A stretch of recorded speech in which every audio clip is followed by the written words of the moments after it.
Magandang hapon sa inyong lahat dyan mga idol. So, as you observe mga idol, no? Video natin ngayon. So, ano nito?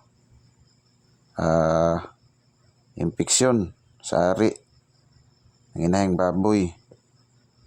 So, kitang-kita naman idol, no? Yung as you observe, yung bukol ng ari ng baboy. So, dito sa amin mga idol, hindi muna namin to binibigyan ng kahit anong brand ng antibiotics.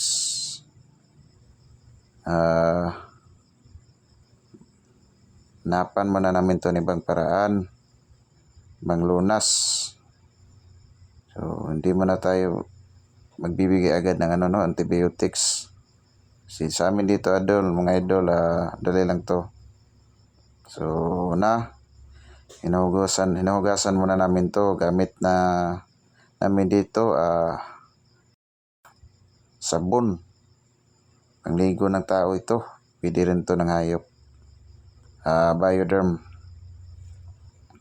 So, pagkatapos niyan mga idol, pagkatapos nitong mahugasan itong ari ng baboy,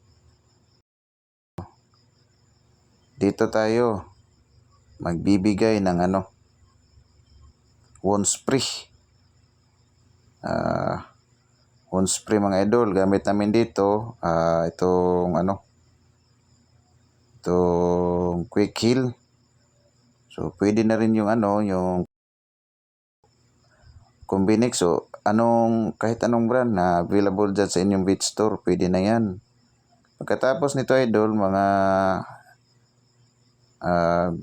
hapon, pwede rin natin itong bigyan ng yung pinakuluan na dahon ng bayabas. Natural herbs din yan. Maganda rin yan sa mga ganitong mga problema. So, yun lang mga idol.